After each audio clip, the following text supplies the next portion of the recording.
percepatan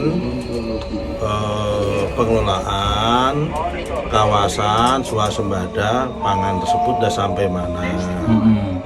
Ya saya sampaikan sudah ada 328.000 hektar yang sudah terbit SK, saya kalau SK HGU gitu aja, sama SK HGB kepada PT Agrinas.